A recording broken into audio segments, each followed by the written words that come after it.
He felt it. He felt it. He put us all in a group chat. I didn't even do nothing. He put us in a group chat like, yo, y'all all show up tomorrow. I showed up on the 4th day and I recorded dedication in like 5 minutes.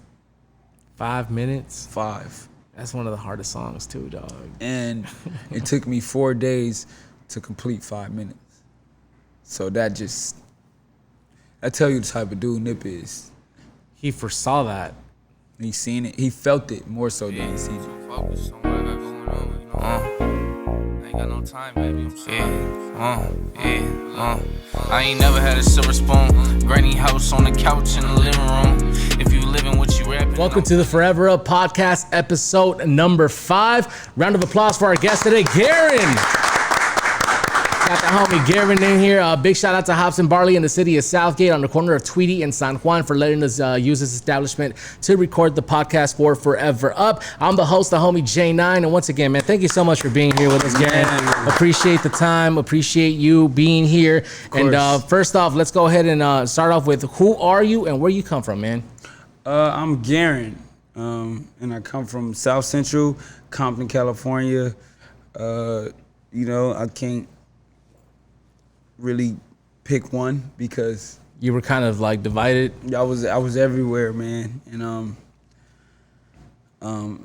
it's hard to pick one because like Compton, South Central, they all make me. It's two different worlds too. They both make me. So that's how you have the best of both worlds. I have the best of both worlds. R. Kelly, Jay-Z. Shout out to R. Kelly and Jay-Z. But yeah, I got the best of both worlds. That was a great song. Yeah, that was the album back in the day. Exactly. Yeah, that's a great reference. Yes, sir. How did you get into music? Where music stemmed from was church. And my auntie, she always made sure, her name is Auntie Krista, she always made sure that God used her to help me bring out my gift, and she was very important in my life when it came to music because she pushed me to the next level. How did you move from level to level at a very young age? How did you stay consistent? Because when you're a kid and you're growing up, a lot of the times, you're really into this or you're really into that, and then you just kind of lose interest in certain things. How did you keep your interest, and how did that stay? I think I kept my interest because God is real, and He's the creator, He's the author and finisher of all my days. So I think that I had no choice but to do what He gave me the gift and the purpose to do. So I don't really feel like it's my decision to do music. I feel like it's His decision, the creator. That's why it's called a God-given talent. Exactly. And I'm super grateful and appreciative of the gift that He's given me because I know that I can impact people. Growing up in South Central and Compton, knowing you have this gift, knowing you're in, you're in church playing instruments, you're in church singing, and you're making music. Did people ever just kind of laugh at you, or did people always kind of try to break you away from that shit? You know what I mean? The streets tried to break me away. The influences of the ghetto tried to break me away, but in my environment when I was in church and things like that, and positive influences, they encouraged me. They tried to make me more intuitive and attentive to my gift, and like, yo, you gotta do this, you gotta sing, you gotta play the drums, you have to start learning more instrumental, the process of being an instrumentalist. Right. You know what I'm saying? So I was influenced negatively and I was influenced positively. What are some of the good things you could take from South Central and Compton? Because, this is two different worlds here. And you're from LA. For sure. Everything that's surrounding with it. We're still LA, but there's sub-cities like you got Compton, you got Watts, you got South Central, you got Carson, all them areas. What are some of the good things you could take from Compton and South Central? Because they're both two different mindsets. I think the good things I can take from them is like soul, influence, impact. What else? Real people. Real people. Like real people. And a culture. And culture is not just a black thing. Because a lot of people use culture and they say black. Like black is the only culture. Right. There's a lot of cultures. Yeah. I think LA culture is a culture. Yes, sir. LA in general is a culture because you can go to 5 miles down the road and it's a whole different culture than 5 miles south. Hell You go yeah. 5 miles north and you might be like, wow, like LA is so beautiful. You go 5 miles south and you might be like, LA is crazy. Like, don't get off on Manchester. You feel me? We go 5 miles north and you like, oh my gosh, I love LA. And get off on Palos Verdes, right? Come on, man. Come on, man. You know what I mean? And then you can go to other places like that's just far out east, like Ontario or San Bernardino, and you still can get caught up. Yeah. Because there's a lot of people that are moving, right, from like LA and they're moving out to the IE and whatnot. Has that affected the music industry or has that affected the way you make music, man? A lot of people kind of leaving?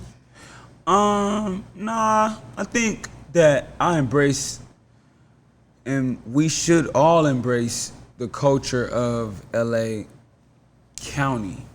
You know, I personally grant anyone from LA County the respect of being from LA, because that, like I told you, you could be in downtown. It looks so beautiful, big buildings, tall buildings, Right. all that. Oh my gosh, we on the penthouse floor, and then you can go to Pasadena and you can get got. Yeah. Certain parts of Pasadena, because Pasadena got some nice houses too. Pasadena got some really nice beautiful houses, some man. really nice estates. Estates, yes, you're right. They're Yeah. estates. Estates. And then you can go to Los Feliz, right? really nice estates. Right next to like Griffith Park. But then you can go 5 miles south and you can get got. Yeah. 5 miles south from there is kind of crazy, dog. You know what I mean? So it's one of those things where you just like, LA County is really LA. How is LA culture, how does LA culture, do you feel, influence outside cities, and do you feel like we get the respect that we deserve, like outside of California? I kind of don't worry about it. I kind of don't pay attention, and I just let the course take its own. You know what I mean? And I don't think it's a question of do we get the right respect or whatever that comes from it. I think Right. it's more so like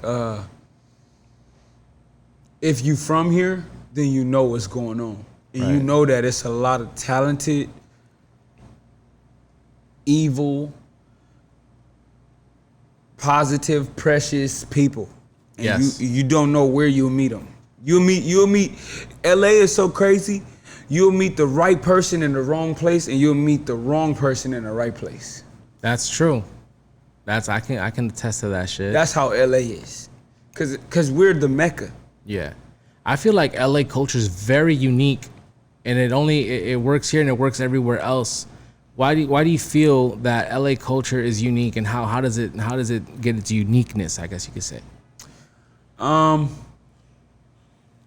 The vibrations. I'll say the vibrations. The vibrations of LA is why it's unique, because when you come to LA, you feel like you're it. Mm-hmm. You feel like it's your time. Every time. Like it's my time. It's my time. because the everything around us. You know what I'm saying? We right here in Southgate having a good time. People open their doors to this podcast that you guys have put on, which is a very good podcast. Let's clap it up for that. Oh, thank you. I appreciate it. Hey, shout out to Forever Up. That's right. Shout out to the homies Wally and Chris. Come on, man. And you know where we at, but we in LA County. Yeah. We don't know what can happen down the street. Yeah, you can down Cypress. I'm not from here. I was like, yeah. So I can't just walk around here like I know it. And I think that's the benefit of LA, is just always having somewhere new to go. That's how you kind of know you're from LA, right? You always have to ask where you're at or what part. You had you had a very good moment prior to this podcast starting with MCM Raymond. And yes, sir. You had a very LA moment where you're like, hey, where are you from? He's like, I'm from the city. I'm from Inglewood. He's like, cool. And then the follow-up LA question, man, that everybody does, like, what part? What part? And then you follow that shit up even deeper and said, where'd you go to high school? You're like, oh, shit. Okay. Hey, he's trying to validate. That matters, validation, bro. though. Shout out to that matters. Don't tell me you went to high school in Fresno and you from LA. And like, shout out to Fresno. I love Fresno. I got a lot of good people from Fresno that I know and love. And Fresno, it gets like that out there. Or don't say you're from the Valley, right? But don't say you from when you from LA, you have to specify where you at. Yeah. Man, we're not talking gang. And why? Explain why that is, though. Because we don't want to get it confused. We don't want to put anybody. LA is like a box that's not a box. An open box. It's an open box. There we go. It's not closed, but it's open. And it's like, where you from matters because now we know how to relate. Now we know how to approach. Now we know what's right to say. Now we know what's wrong to say. Now, you get what I'm saying? And it's not about gang banging because LA always known for gang banging because this is where gang culture started. But it's not even about that because I don't gang bang. It's all about coming at people right. It's just an approach and it's just a respect. And LA, we built on respect. You know, a lot of other cities that I've been to, they don't care about respect. And it's no offense or nothing like that. It's just like, you'll get shot just for hanging with somebody. LA, you'll get shot solo while hanging with everybody. I don't bang and you still get shot, you know what I'm saying? Like, but even though it's not like an I don't bang thing, it's just like you could be with all your homies, but I just want him. Right. If I'm coming to go do what I gotta do. You know what I'm saying? So I'm not a gangbanger. I just come from the culture. I understand it, and I just know that with LA, you gotta be very careful. You gotta tread lightly.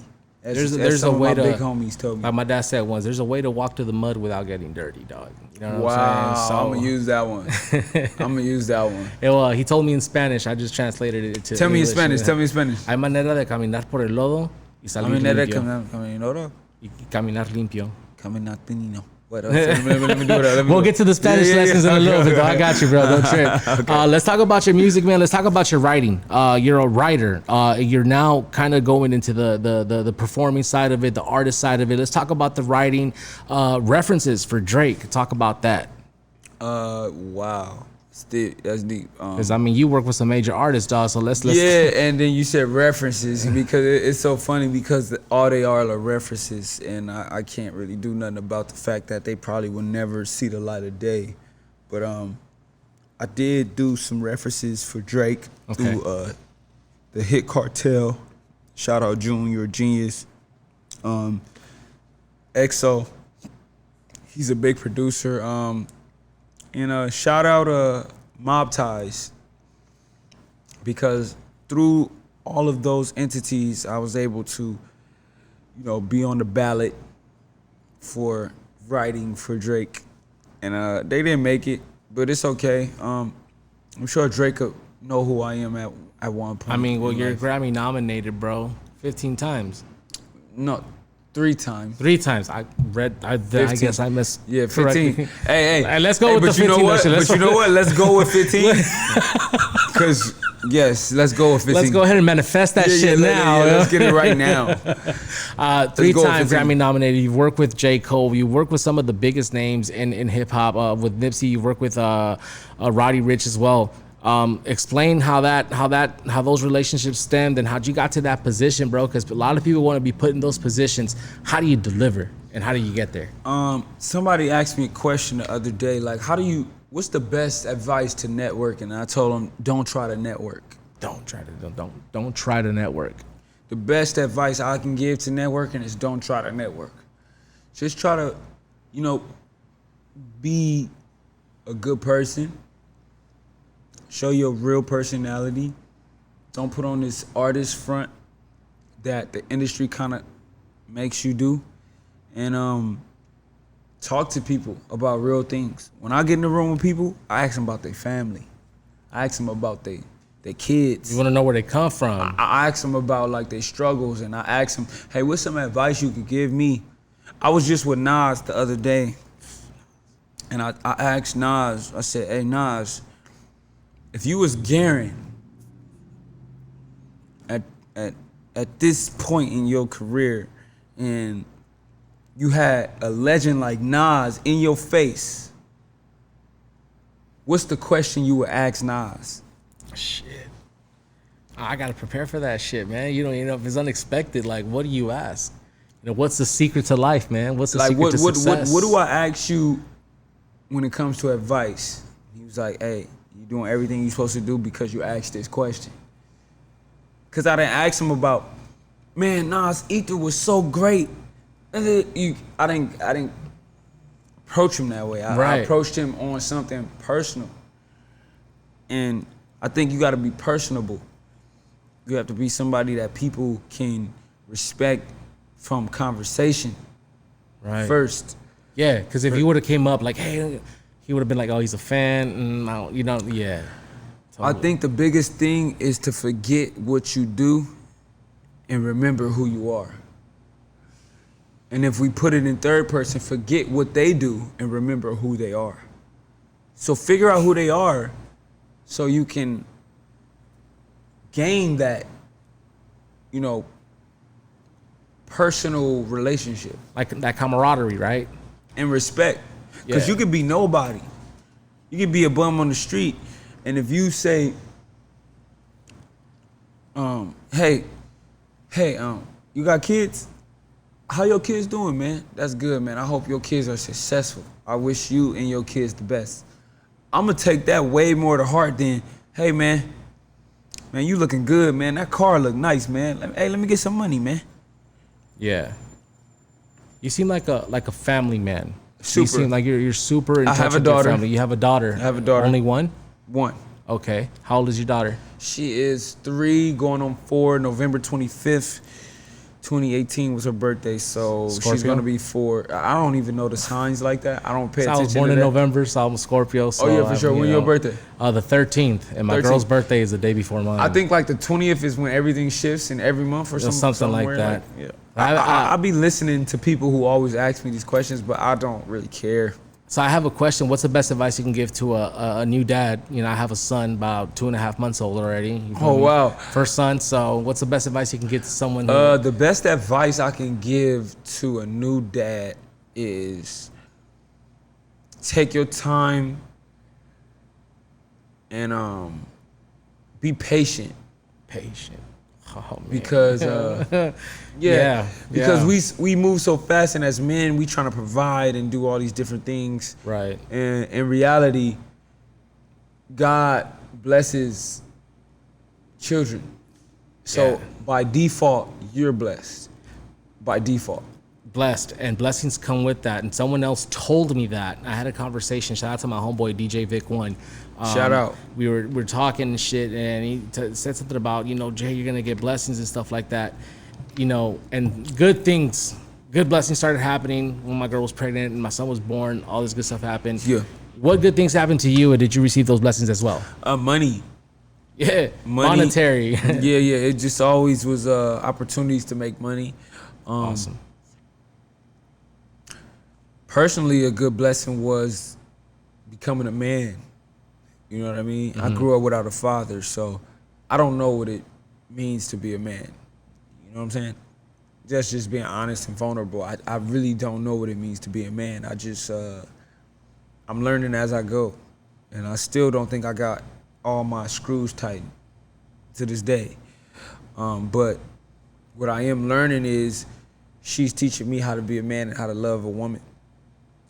And how to love myself, because she comes from me. Yeah. So I think that she's very beneficial to my life. Is she inspirational in the sense that whenever you write your music, do you think about her, or what goes into the process of doing that? All the time. The only thing that I hate that I think about her, and which is the only thing I think about when I'm writing music, is like, how can I make sure my daughter never go through anything I ever went through?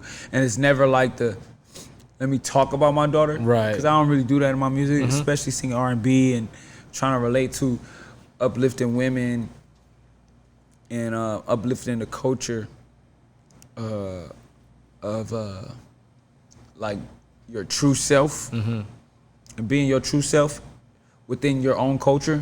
Because like we said earlier, culture is not just a black thing, a Mexican thing, or a Chinese thing, or a Korean or Asian or African. Or culture is whatever is established within the community that you come from. You know what I'm saying? So I think trying to influence the culture to be your true self, whichever culture that may be, I just kind of try to implant that in my music.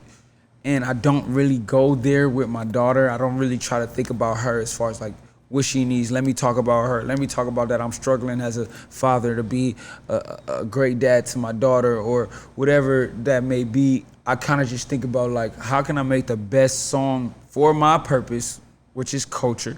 So you can keep on feeding your family. So I can keep feeding her, putting food in her stomach and clothes on her back, shoes on her feet. You know what I'm saying? So it's a little bit different with my daughter because she motivates me to go get it. Yeah. Not really, I don't talk about her, but she motivates me to like, yo, you bet not make no whack song tonight. Well, you're doing a really great job. I think she's really proud of you. You know I think so mean? too. She's beautiful. Her name is Novi Peace Carcamo. United Geofencing is a location-based mobile marketing agency using geofencing technology to capture your target audience at competitors' location or events and conferences, plus way more. With United Geofencing, you will receive weekly analytics on how your ad campaign is running. Please visit unitedgeofencing.com and schedule a free consultation. Why? Because where people go is the strongest indicator of their buying intent. United Geofencing. References for Drake. Yeah. Moving from that, who else have you written for? And why choose the path of becoming an artist now as opposed to writing? Well, I've been an artist for 10 years. Well, technically 7. Okay. But I was signed to Warner Chappell, which is an entity under Warner Bros. And you know, I've been signed to them since 2012. It's 2022, so I've been signed for 10 years as a writer. As an artist, I just feel like God gave me the ability to connect with people. And I think my gift in music is not being the best singer, not being the best writer, but being the most relatable.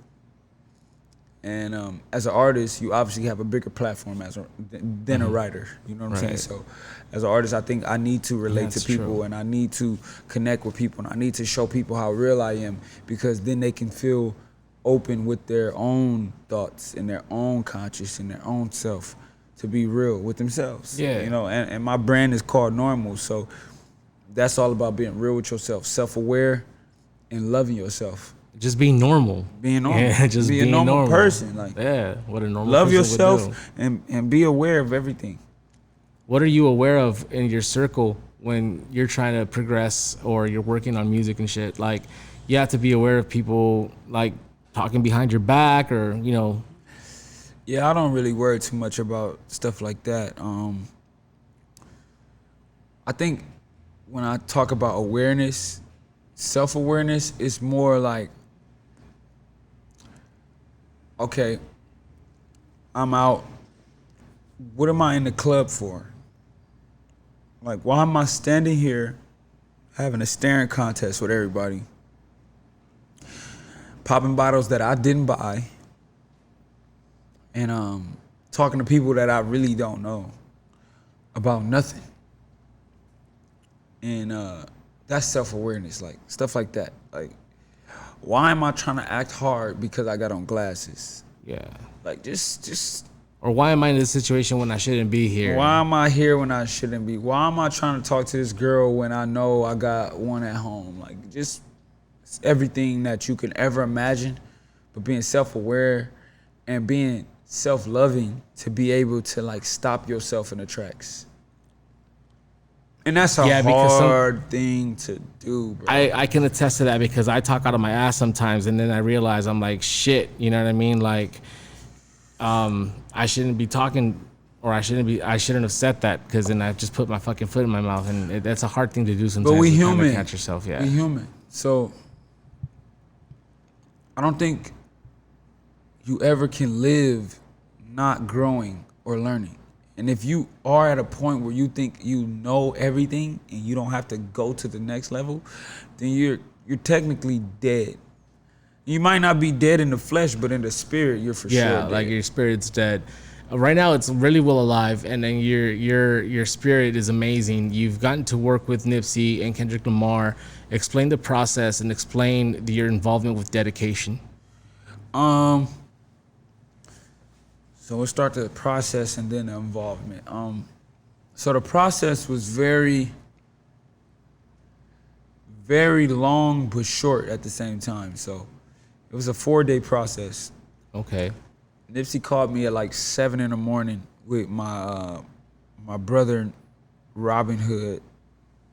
He came from like the same background that I came from, just, you know, the struggle and just, you know, trying to get somewhere and do something better with your life. And he just gave Nip my number, and Nip and him called me at like 6:37 in the morning. And Nip was like, yo, pull up to the studio. I heard your song. He was referring to Wrong Way. Pull up to the studio. I actually think he was trying to sign me. I don't know. I can't confirm that. Probably had his eye on you. He for sure had his eye on me. And it's because my bro, Robin Hood. Mm-hmm.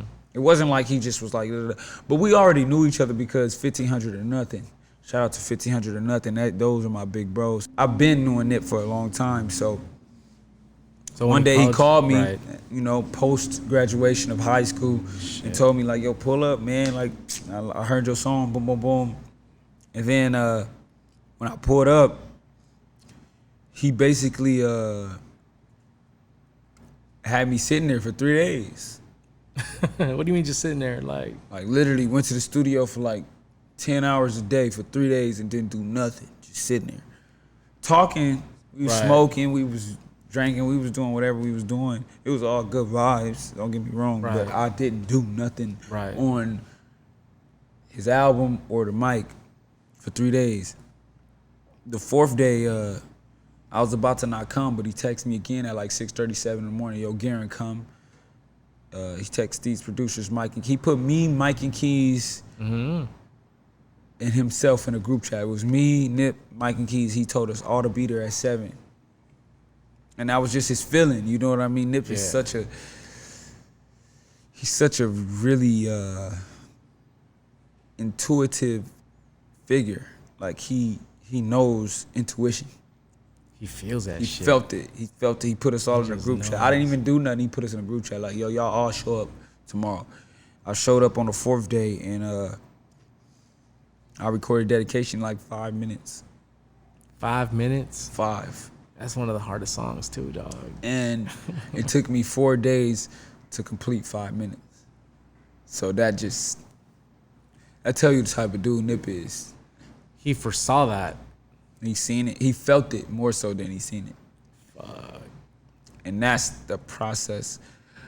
And involvement was that same day I recorded on Missy Elliott track, Swizz Beats. I got a track with Missy Elliott that it's never gonna come out obviously because it was Nip's track, but I can say I got a track with Missy Elliott. That's sick. I said Nipsey Elliott. That's cool. That's gonna be the emergence of a new artist, trademark by Garren. Nipsey Elliott. Oh man. Hey, I know that you played a little football, and I heard that you're pretty freaking good, dog. Like I was good. And now that I don't play, what's up with that? And I only weigh 155 pounds, and nobody can't tell me nothing because I'm never gonna step on the field and be a football player professionally. I was the best ever. I heard like you really feeling like yourself, like you really thought you were gonna go I can pro. say that now because what? all you can see is my highlights and not my lowlights, and now it's you got highlights? Yeah, on YouTube. Let's pull up some highlights. You know what I'm saying? We'll put them up right here. And we'll see what's up. Yeah, how can we find your highlights? Garren Edwards senior year football. Just type that, and we're gonna play a little bit up here somewhere if we can at some point. You know what I mean? Sure. So hey, I was like that. I was like Lamar Jackson before Lamar Jackson. Scholarships and shit, all that, or what? Yeah, I had scholarships. No way. Illinois State. I took like tons of visits, like at least like 10. Syracuse. What was your Penn. favorite campus that you liked, and you might have considered playing? FAMU, FAMU, Florida A&M University, Florida A&M, because they was a party school. Okay. I'm not even a party type, but it was just a vibe. It was just like. And I could turn up right here and play and get some girls and shit. I mean, I don't really care about girls like that. You know, I obviously sing R&B, so I do. Come on, you enjoy the presence. You wouldn't serenade them and shit. You were a football player, and did you sing? Oh, to girls?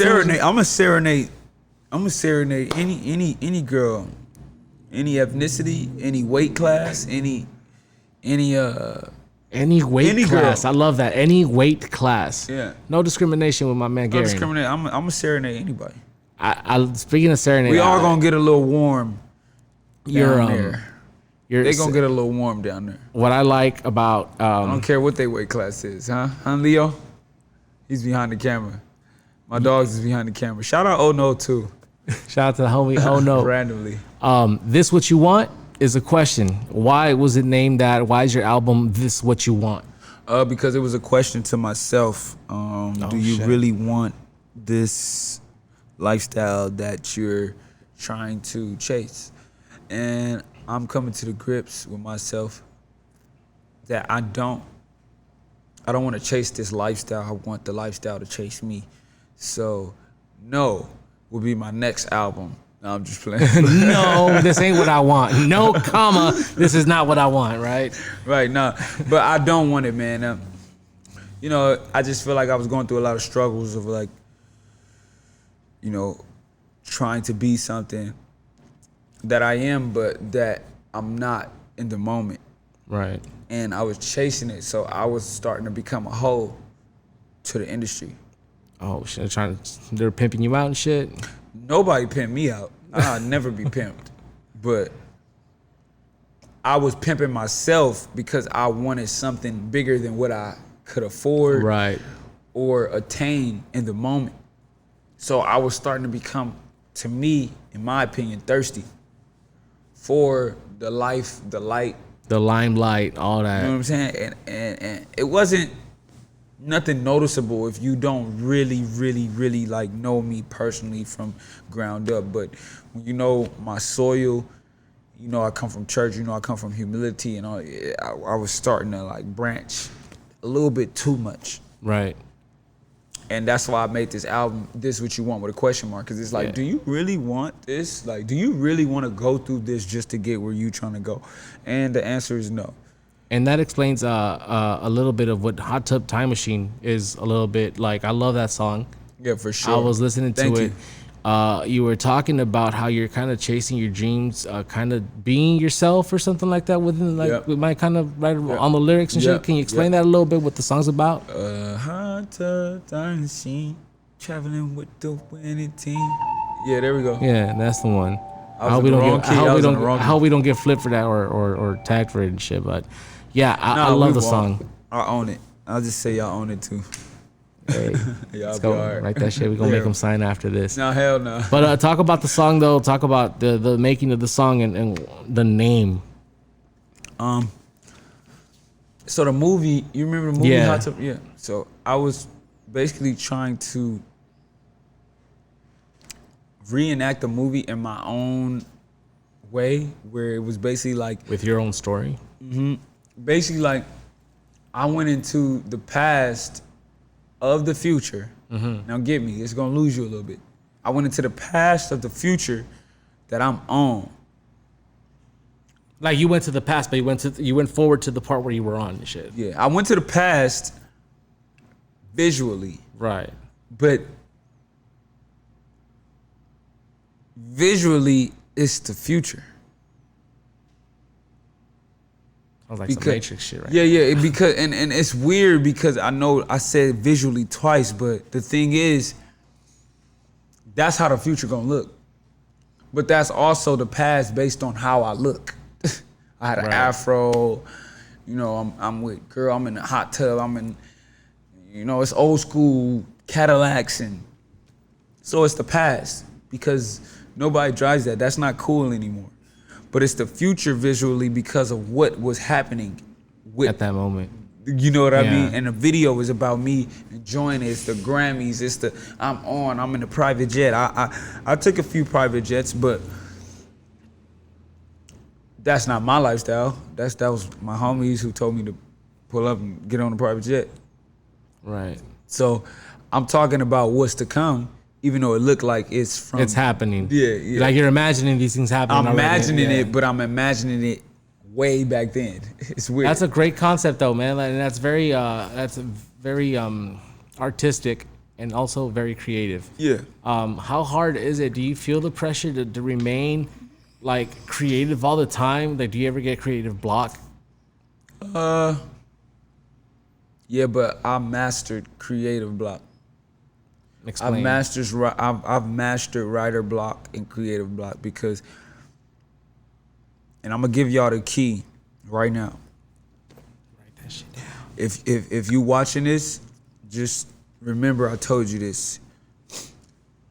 The key to writers or creative block is to leave everything you're trying to create.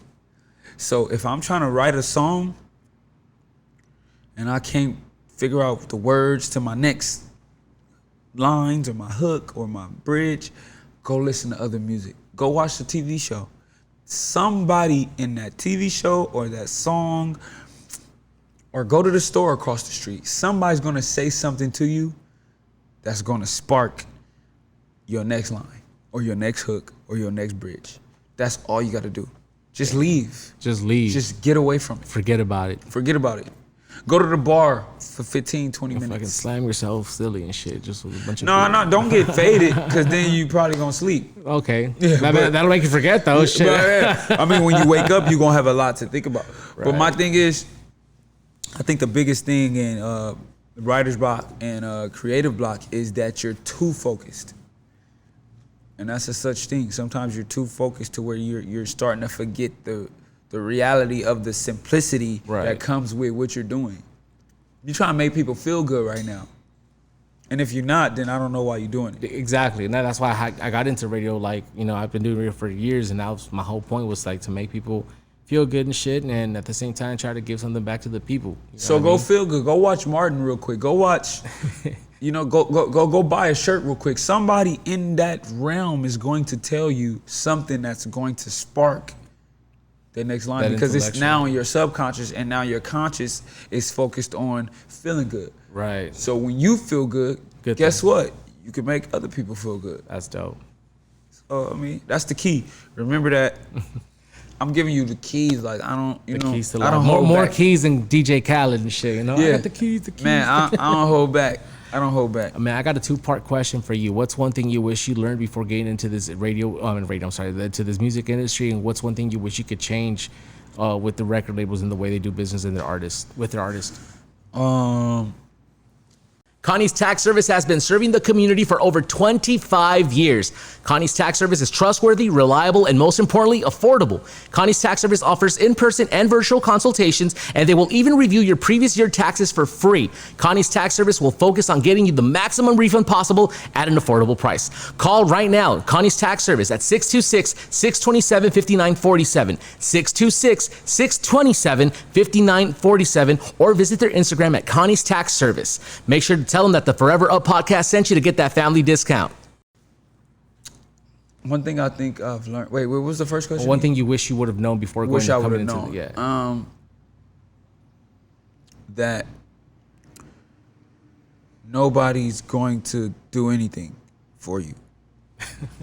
I wish I would have known that, because I thought that it was a fair game. Like, you signed me, man. You gonna help me?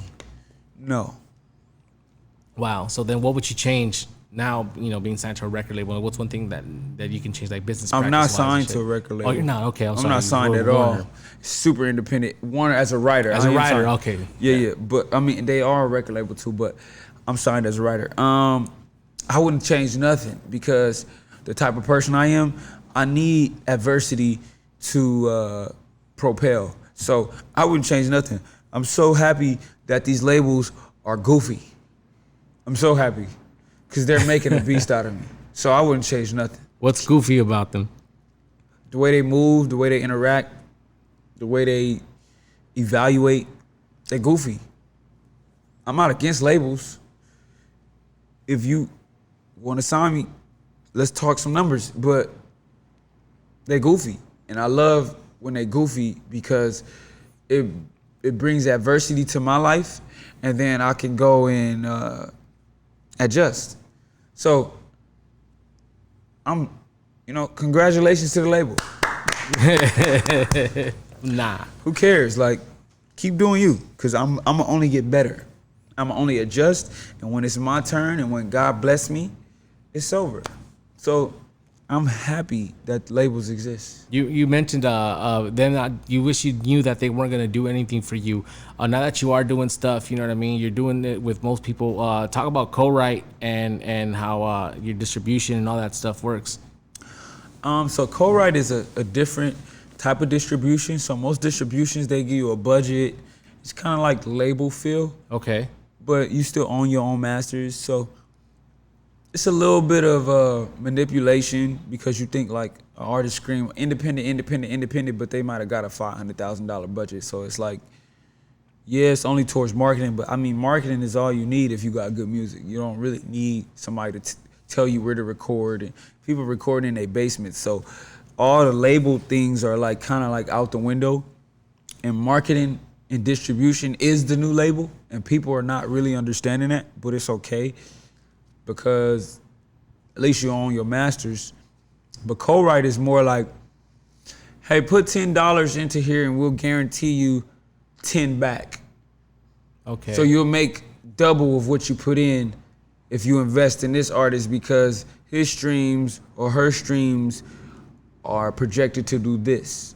So co-write is basically allowing the fans to be label execs or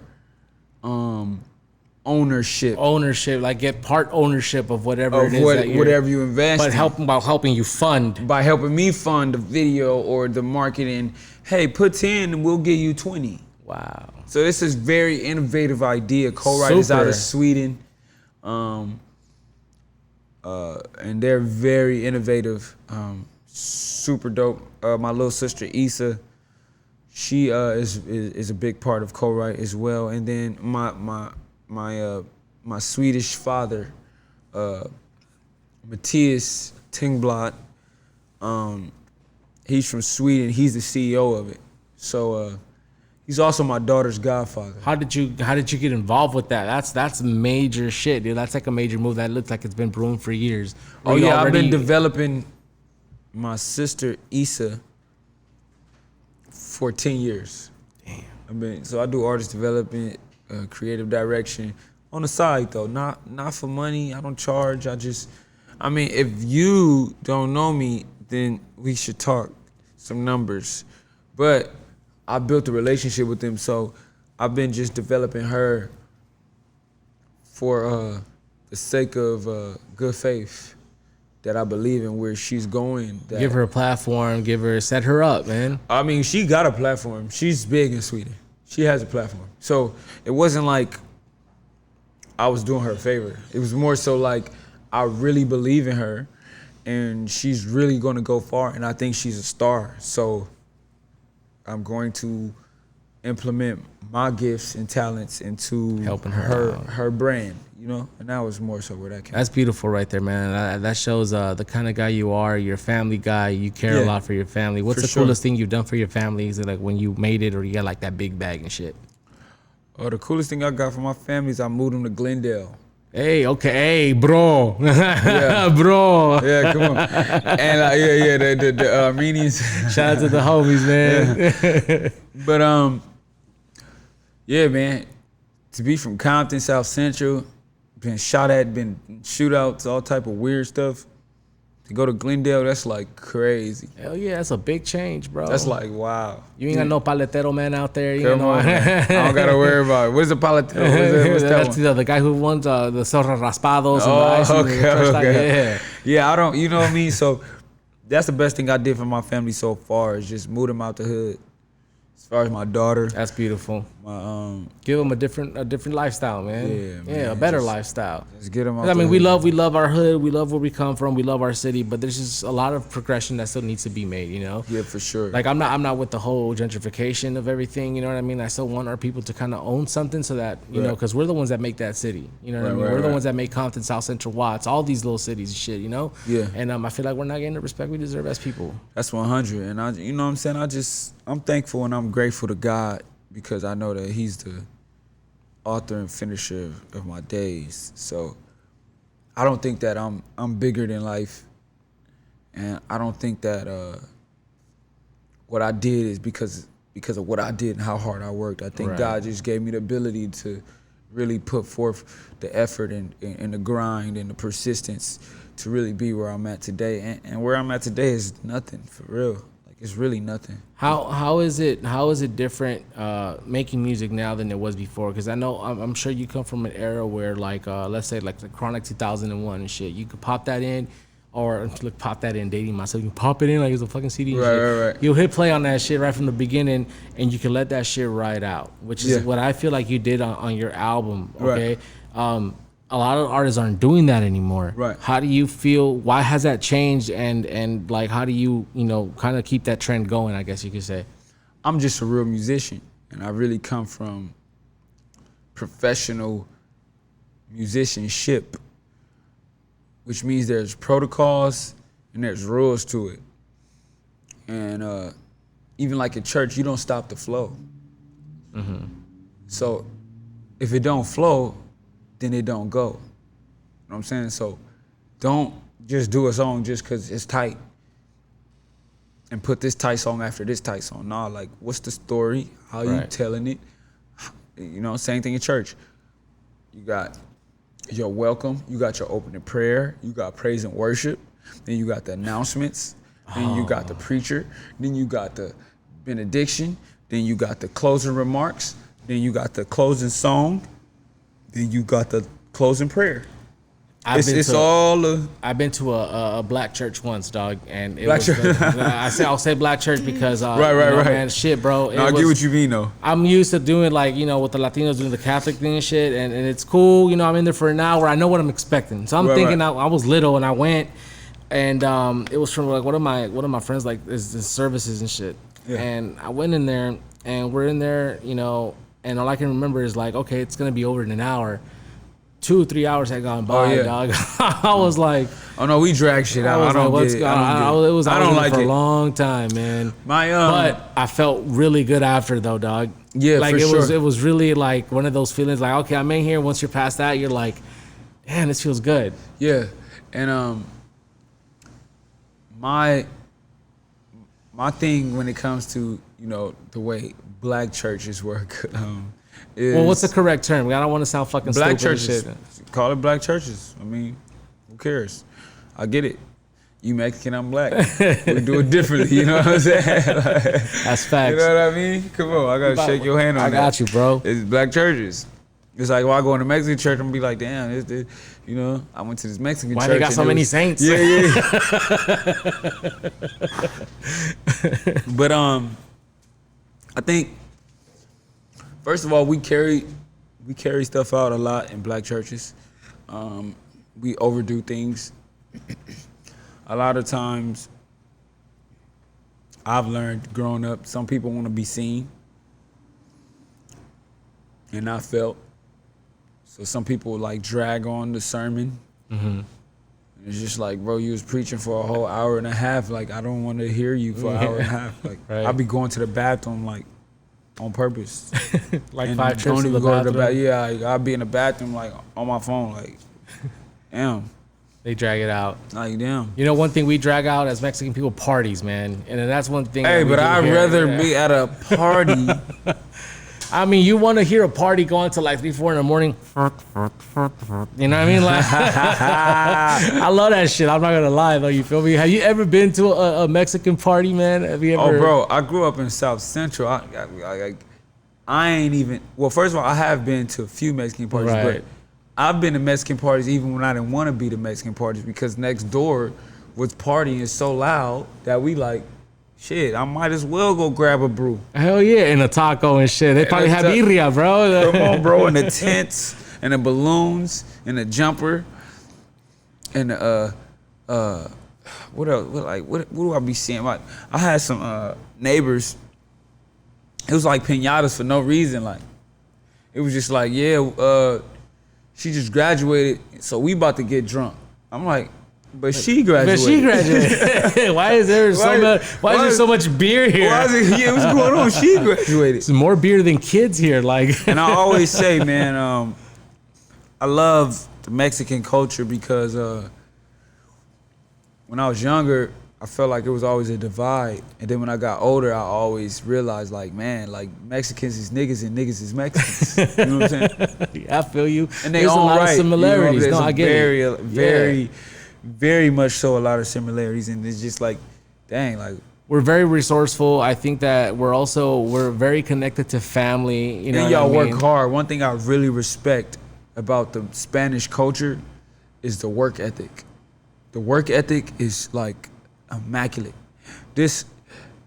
We're with this world be without Spanish culture. Right. For real. No, thank you. That's crazy. Real. That's and a lot of This people world give would us be the props. in a ton of trouble without Spanish culture. That's crazy you say that, and thank you for saying that. That means a lot too, bro. I feel like our culture and your culture have to we have to coexist, and I think we coexist now, and I think we do it really well because we grew up knowing that there's a lot of similarities between us. You know what I'm saying? There's not many fucking differences and shit, and I think that our bond together now is a lot stronger because we're both kind of fighting against the same enemy. But that's a different conversation that we're gonna save for another day, man. Come on, man. But we're gonna learn some Spanish though before we end this podcast in just a few minutes or so, man. Let's go ahead and we're gonna do like some Mexican slang. Okay, all right, cool. You're gonna learn some shit to maybe use at a party or something like sure, that. for You know what I sure. mean? So we're the first word I need you to repeat is chingaderas. Chingaderas. Chingaderas. Chingaderas. Pásame esa chingadera. Pásame esa chingaderas. It's like it means like